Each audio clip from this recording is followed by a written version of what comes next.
لو تناهيتم إلى سر الحياة وصنعتم كائنا حيا نرى. ایک اہل حدیث ہے میرے پیچھے نماز ہی نہیں پڑھتے یہاں پہ, کہتے ہیں یہ رفع الیدین نہیں کرتے, ان کی نماز ہی نہیں ہوتی. تو ان کا یہ بھی نہیں فیصلہ ہو پا رہا, تبھی ہم اہل حدیث سے کہتے ہیں آپ ایک فقہ مرتب کرو میرے بھائی, آپ ایک مرتب کرو اتفاق رائے سے, اور تاکہ ہمیں پتہ چلے اہل حدیث کا یہ فقہ ہے, یہ رائے ہے ان کی. تو مرتب نہیں کرتے. وہ ایک جواب دیتے ہیں کہ ہم تو قرآن و حدیث کو فالو کرتے ہیں, ہمیں مرتب کرنے کی ضرورت نہیں ہے. تو پھر قرآن کو بھی مرتب نہیں کرنا چاہیے تھا, حضرت عثمان نے غلط کیا, کیا خیال ہے؟ ویسے ہی سادہ طریقے سے چلتے رہنے دیتے. نبی کے دور میں تو اس مصحف عثمانی کی ترتیب پہ قرآن نہیں تھا, لیکن حضرت عثمان نے کیوں مرتب کیا؟ تاکہ امت قرآن پہ جمع ہو جائے, دائیں بائیں جانے کی اجازت نہ ہو. جو سورت جس ترتیب سے میں نے لکھی ہے اسی ترتیب سے ہوگی, تاکہ امت بچے نا اختلاف سے. اور تابعین کے دور میں تو حدیث مرتب نہیں تھی, سینہ بسینہ چل رہی تھی, لیکن محدثین نے ریٹرن میں لا کے مرتب کر دی, بھائی اب اس سے دائیں بائیں جانے کی آپ کو اجازت نہیں ہے. ورنہ حدیثوں کی کتابیں آتی رہیں گی, ہر آدمی اپنی سندیں مارکیٹ میں لاتا رہے گا, کون فیصلہ کرے گا یہ ٹھیک ہے کون کیا غلط ہے؟ بس ایک چیز مدون کر دی, اب اس سے باہر جانے کی آپ کو اجازت نہیں ہے. تو ایسے ہی اسلامی قانون کو بھی مرتب کر دیا فقہا نے, اور بول دیا بھائی اب اس سے باہر جانے کی آپ کو اجازت نہیں ہے. اہل حدیث نے مرتب نہیں کیا. اب جب ہم کہیں فقہ مرتب کرو تو کہتے ہیں صحابہ کے دور میں مرتب تھا, تو بھائی پھر حدیث کو بھی چھوڑ دو. یہ آپ بولو صحابہ کے دور میں مرتب تھی, قرآن کے حضرت ابو بکر عمر کے دور میں مرتب تھا, تو ایسے تو پھر قرآن بھی نہیں ہونا چاہیے, حدیث بھی اس طرح نہیں ہونی چاہیے. تو جب قرآن کو مرتب کیا گیا, امت کا اتفاق ہوا, ریٹن فارم میں لایا گیا, حدیث کو لایا گیا تاکہ امت دائیں بائیں نہ جائے, ایسے ہی فقہ کو بھی لایا جائے گا اور پابندی لگائی جائے گی, بھائی اس کو فالو کرنا ہے. ورنہ کیا ہوگا, ہر آدمی قرآن و حدیث کے نام پہ منجن بیچے گا. تبھی ایک شیعہ عالم کا بیان ہے کہ پاکستان میں سب سے بڑا فرقہ دیوبندی ہے, لیکن اس کے اندر سب سے کم فرقے ہیں, اور سب سے چھوٹا فرقہ اہل حدیث ہے, لیکن اس کے اندر سب سے زیادہ فرقے ہیں. سمجھ میں آ رہی ہے بات کہ نہیں آ رہی؟ سب سے بڑا فرقہ دیوبندیوں کا ہے, اور اس کے اندر فرقے دو ہیں, حیاتی مماتی, اور وہ بھی بہت کم اختلاف ہے, وہ بھی 2-4 لوگ ہیں جو پھڈے باز ہیں, ان کو ہٹا دو تو وہ لڑائی بھی ختم ہو جائے گی. سب سے زیادہ یہ ہیں, اور سب سے چھوٹا فرقہ اہل حدیث ہیں, لیکن ان کے اندر سب سے زیادہ فرقیاں ہیں. وجہ کیا؟ مرتب نہیں ہے ایک چیز. ہمارا فقہ مرتب ہے. میں اگر کوئی مسئلہ بیان کروں گا آس مفتی طارق مسعود پہ, اگر وہ قرآن و حدیث کی اس ریسرچ کے خلاف ہوگا نا جو ریٹن فارم میں چلی آ رہی ہے, سارے حنفی مفتی مجھے پکڑیں گے, بولیں گے یہ کہاں سے نکالا ہے آپ نے. میں کہوں قرآن و حدیث سے, وہ کہیں گے آپ مجتہد ہو, جو فقہا نے نکالا ہے, جو اصول اور ضابطے بیان کیے ہیں اس کے حساب سے آپ بتاؤ, آپ اپنی رائے اپنے پاس رکھو. مزید مارکیٹ میں کوئی نیا فقہ لانے کی ضرورت نہیں ہے, جو ہے بس وہ بیان کرنا ہے. تبھی ہماری اب میرے جو کلپ جاتے ہیں پوری دنیا میں سنے جاتے ہیں. شاید کوئی ایک آدھ مسئلے پر کسی عالم کو اعتراض ہوتا ہو, ورنہ نہیں ہوتا. اہل حدیث یہ کام کریں مسائل بیان کرنے کا, 20 اہل حدیث اس کے خلاف ہو جائیں گے, کہے گا نہیں یہ قرآن حدیث یہ غلط ہے, وہ دوسرا کہ. تبھی دیکھو آپ ٹی وی میں ایک اہل حدیث عالم آتا ہے, 2 نہیں آ سکتے کبھی.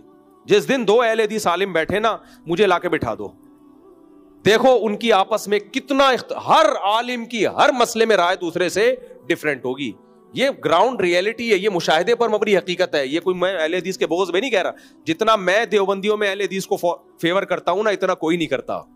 میں تو ان کو اہل سنت والجماعت میں داخل کرتا ہوں, میں تو ان کو جنتی کہتا ہوں, اور نام لے لے کے بھی بعض اہل حدیث علماء کی تعریفیں کرتا ہوں, جتنا براڈ مائنڈیڈ میں ہوں. لیکن یہ گراؤنڈ ریئلٹی ہے کہ جو چیز ریٹن فارم میں نہیں ہوتی, مرتب نہیں ہوتی, ہر آدمی مجتہد ہوتا ہے اس میں.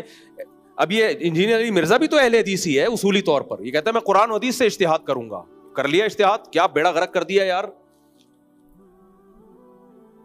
تو اگر کوئی فقہ مرتب ہوتا, اب اہل حدیث کہتے ہیں ہم نے آپ کو اہل حدیث جماعت سے نکال دیا, نکالنے کا کرائٹیریا کیا ہے؟ وہ بھی تو یہی کہہ رہے ہیں میں قرآن و حدیث سے بات کرتا ہوں, آپ بھی یہی کہہ رہے ہیں میں قرآن و حدیث سے بات کرتا ہوں. اب یہ کیا بات ہے, اس کی بات کو آپ کہیں کہ نہیں کر رہا, اور آپ کی بات کو وہ کہے کہ نہیں کر رہا, تو فیصلہ کیسے کرو گے؟ ہمارے پاس ایک ریٹن میں چاروں اماموں کے پاس جو ماننے والے ان کے پاس ریٹن میں فقہ مرتب ہے. شوافی کے پاس بھی ہے, حنفیوں کے پاس بھی ہے, حنبلی کے پاس بھی ہے, مالکیہ کے پاس بھی ہے.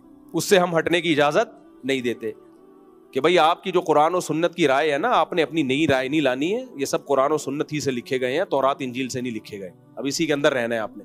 اہل حدیث کے پاس کوئی ریٹن میں کوئی مرتب فقہ ہے ہی نہیں.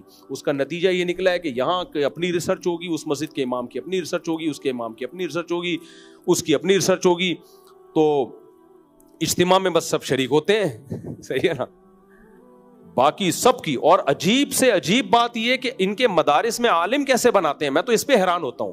میں نے بہت اس پہ ریسرچ کی کہ اہل حدیث کے مدرسوں میں عالم بننے کے لیے کیا کون سا فقہ پڑھاتے ہیں یہ, تو پتہ چلا فقہ حنفی پڑھاتے ہیں. اب انہوں نے فقہ حنبلی شامل کر لیا ہے, ورنہ زیادہ تر فقہ حنفی پڑھاتے ہیں. قدوری پڑھا رہے ہیں, ہدایہ پڑھا رہے ہیں. ایک اہل حدیث عالم سے میں نے براہ راست پوچھا, میں نے کہا آپ یہ کیوں پڑھا رہے ہیں؟ کہتے ہیں ہم تنقیدی نظر سے پڑھاتے ہیں, بتاتے ہیں کہ یہ مسئلہ ٹھیک ہے, یہ مسئلہ غلط ہے, یہ مسئلہ ٹھیک ہے, یہ مسئلہ غلط ہے. میں نے کہا یہ تو ایسے ہو گیا جس فقہ حنفی کو آپ غلط کہتے ہو, کہہ رہے ہیں ہم ساری باتیں تھوڑی فقہ حنفی غلط کہتے ہیں, جو غلط ہوتی ہیں اس کو ہائی لائٹ کرتے ہیں غلط ہے, یہ والی صحیح ہے. میں نے کہا یہ کبھی بھی طریقہ نہیں ہوتا کوئی سلیبس پڑھانے کا, پہلے صحیح چیز پڑھائی جاتی ہے, صحیح ہے نا, اس میں پھر جو غلط ہوتا ہے اس پہ رد کیا جاتا ہے. یہ ایسے جیسے آپ اسلام کے مدرسے میں عیسائیت پڑھا رہے ہو اور بتا رہے ہو عیسائیوں کی یہ والی باتیں ٹھیک ہیں کہ عیسیٰ علیہ السلام کو اللہ کا نبی مانتے تھے, جنت جہنم مانتے تھے, حضرت موسیٰ کو بھی نبی مانتے تھے, اور یہ چیزیں کیا ہیں, غلط ہیں. وہ کہے گا پہلے مجھے اسلام پڑھا میرے بھائی, پھر جو عیسائیت میں جو چیزیں غلط ہیں وہ پڑھا دینا بعد میں. تو میں اہل حدیثوں سے دوستی یاری میں کہتا ہوں, بھائی بندی میں کہتا ہوں کہ آپ اپنا سلیبس متعین کریں. وضو, نماز, زکوٰۃ, روزہ, حج, اذان اور حدود اور قصاص اور طلاق اور عدت, یہ سارے مسائل ریٹن فارم میں لے کر آئیں. پھر اناؤنس کریں کہ ہم نے قرآن و حدیث کی روشنی میں یہ چاروں فقہ جو مرتب تھے یہ تو غلط تھے, یا ہمیں ان پر چونکہ اطمینان نہیں ہے تو ہم نے ان میں سے جو چیزیں شریعت کے مطابق تھیں وہ لے کر ایک کتاب میں لکھ دی ہیں, اب آئندہ سے ہم وہ پڑھائیں گے. تو ہمیں کم از کم یہ تو پتا چل جائے گا کہ یار چلو 4 تھے تو ایک اور صحیح, ٹھیک ہے نا, اور پتا تو چلے گا یہ رائے ہے اس میں اہل حدیث کی. ابھی ایسا کچھ بھی نہیں ہے, میں خود اتنا کنفیوز ہوتا ہوں کہ اس میں اہل حدیث کی رائے کیا ہے. ابھی مجھے پتا چلا جب عدالتی خلا پہ ریکارڈ کروایا تو ایک اہل حدیث کی کچھ رائے آ رہی ہے کہ طلاق پر اتنی مختلف آ رہا ہے. اب یہ جو کہتے ہیں 3 طلاقیں ایک ہوتی ہیں, سارے اہل حدیث نہیں کہتے, ان میں بعضوں کی تحقیق کی ہے کہ 3 ہوتی ہیں, اور ایسا سخت رد کیا ہے انہوں نے 3 کو 1 کہنے والوں پر. میں نے ایک دفعہ کہہ دیا کہ اہل حدیث 3 طلاق کو 1 کہتے ہیں. میرے کمنٹ پہ ایک اہل حدیث کے کمنٹ آئے تو صاحب آپ نے جھوٹا الزام لگایا ہے, ہمارے محلے میں ایک اہل حدیث عالم ہے وہ کبھی بھی 3 کو 1 نہیں کہتے, وہ کہتے 3 ہوتی ہیں, آپ کیوں اہل حدیث کی طرف غلط بات کی نسبت کر رہے ہو, وہ مجھے لتاڑ رہا ہے. تو اب کیا ہوگا جب آپ 3 طلاقیں دیں گے تو اہل حدیث سے اگر آپ فتویٰ لینے جائیں گے تو پھر آپ وہ والا بندہ تلاش کرو گے جو 3 کو 1 کہتا ہے, صحیح ہے نا, وہ اسپیسیفک وہ بندہ تلاش کرو گے. اس میں بھی آپ مخلص نہیں ہوگے کہ سارے اہل حدیثوں سے میں رائے لوں کہ ان کی اصل رائے ہے کیا, تو وہ بہت زیادہ اختلاف آئے گا. حالت حیض میں طلاق دی, کچھ اہل حدیث کہتے ہیں ہو جائے گی, کچھ کہتے ہیں نہیں ہوگی. 3 طلاقوں, 1 طلاق دی 1 طہر میں, اس میں آپ نے رجوع کر لیا, رجوع اگر نہیں کیا اور دوسرے طہر میں دوسری طلاق دے دی, کچھ اہل حدیث کہیں گے ہو گئی ہے, کچھ کہیں گے نہیں ہوئی ہے کیونکہ پہلے سے رجوع نہیں کیا آپ نے. اتنی آ رہا ہے, فقہ مدون ہے, مرتب ہے, اس میں اگر اختلاف ہوتا بھی ہے تو اصول ہے کہ فتویٰ کس قول پہ دیا جائے گا, اور صدیوں سے اسلامی حکومتوں کا حصہ رہا ہے, وہ ہوائی بات نہیں ہے, صدیوں سے خلافتیں چلی ہیں, قانون چلے ہیں ملکوں کے اس پر, تو اس میں بھی اختلاف ہوتا ہے لیکن بہت کم جا کے, اور اکثر جدید مسائل میں ہوتا ہے, قدیم میں نہیں ہوتا, بہت کم جا کے اختلاف ہوتا. تبھی تو دیکھو کتنے بڑے بڑے ادارے چل رہے ہیں, سب ایک ہی جیسا مسئلہ بیان کر رہے ہوتے ہیں. ایک بندہ ذرا سا انحراف کرے گا سارے علماء کھڑے ہو جاتے ہیں اس کے خلاف. میں نے مسئلہ بیان کر دیا, کان میں دوا ڈالنے سے وضو نہیں ٹوٹتا, روزہ نہیں ٹوٹتا. اب کتابوں میں لکھا ہوا ہے روزہ ٹوٹتا ہے. سب علماء نے کہا بھائی یہ کہاں سے لایا ہے, سب ایک دم اٹھ کھڑے ہوئے ہیں نا, بھائی کہاں سے لایا. میں کہتے قرآن حدیث کی تحقیق ہے میری.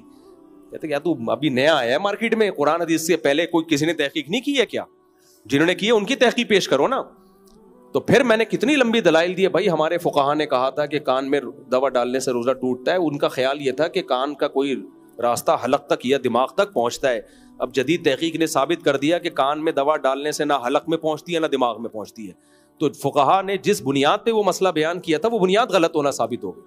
ایک دفعہ مجلس سے تحقیق ہو رہی تھی نا, تو یہی مسئلہ آیا علماء کی, تو ایک عالم نے کہا بھائی وہ قدیم فقہا اتنے ذہین تھے کہ وہ کیسے غلط مسئلہ بیان کر سکتے ہیں کہ کان میں دوا ڈالنے سے, انہوں نے لکھا جب روزہ ٹوٹتا ہے, تو وہ بڑے عظیم فقہا تھے, ان کا مسئلہ غلط نہیں ہو سکتا.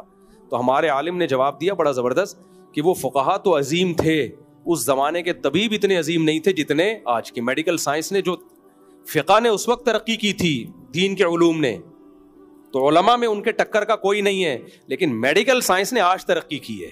اس زمانے کے حکیم کہتے تھے کہ فقہا کو انہوں نے بتایا کہ بھئی کان کے میں دوا ڈالیں گے تو دماغ یا حلق تک پہنچے گی، تو ان علماء نے ان حکیموں کی سن کے مسئلہ بیان کر دیا.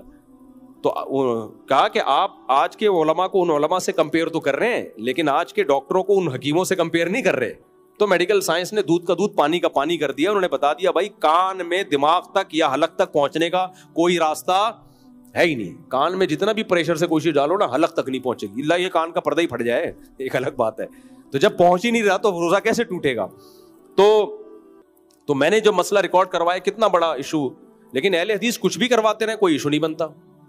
وجہ اس کی یہ کہ وہ کہتے ہیں یہ ان کی رائے ہے، یہ کوئی اہل حدیث کے ذمہ دار تھوڑی ہیں. دوسرا کہتا ہے یہ ان کی رائے ہے، تیسرا کہتے ہیں ان کی رائے ہے، چوتھا. تو اتنی اکائیاں ہیں، تو ہم کیسے لوگوں کو کہیں کہ اہل حدیث کو فالو کرو؟ آپ جب کہیں گے جب آپ ایک ریٹن میں ایک مرتب کر کے لاؤ اور ہم اس کو مانیں کہ واقعی یہ بھی چلو آپ نے قرآن و حدیث سے نکالا. اس پر سوال تو ہوگا کہ 1400 سال کے بعد کیوں نکال رہے ہو، اب تک کیا کرتے رہے ہو. لیکن چلو ہم دل بڑا کر کے مان لیں گے یار ایک ریٹن میں ایک چیز لے آئے ہیں. اب ہم کہیں گے یہ اہل حدیث کی رائے ہے، یہ فقہ حنفی ہے، یہ فلانا ہے، یہ اہل حدیث کی رائے ہے. تو یہ ان کی ذاتی رائے ہے، اب دیکھ لو آپ کیا کرنا ہے، پورا فالو کرنا ہے نہیں کرنا وہ ایک الگ بحث ہے. لیکن یہ تو جب ہوگا جب ہو تو نا، ابھی تک تب نہیں ہے تو میں اپنا دماغ کیوں ضائع کروں کہ کرنا کیا ہے. تو یہ نہیں ہوتا، دین ایسے نہیں عمل ہوتا. جیسے قرآن مرتب ہوا ہے، حدیث مرتب ہوئی ہے، تو فقہ بھی مرتب ہوا ہے. اور یہ تبع تابعین کے دور میں امام محمد نے سب سے پہلے 6 کتابیں لکھی، اور موطا امام مالک سے فقہ مالکیہ میں کتابیں لکھی گئیں، فقہ پر امام شافعی کی کتاب، یہ سب لکھی گئی ہیں. تو اسی لکھے ہوئے کو فالو کرنا ہے، اخپل طریقہ نہیں چلے گا اسلام میں. ہوا و حرص والا دل بدل دے، میرا غفلت میں ڈوبا دل بدل دے.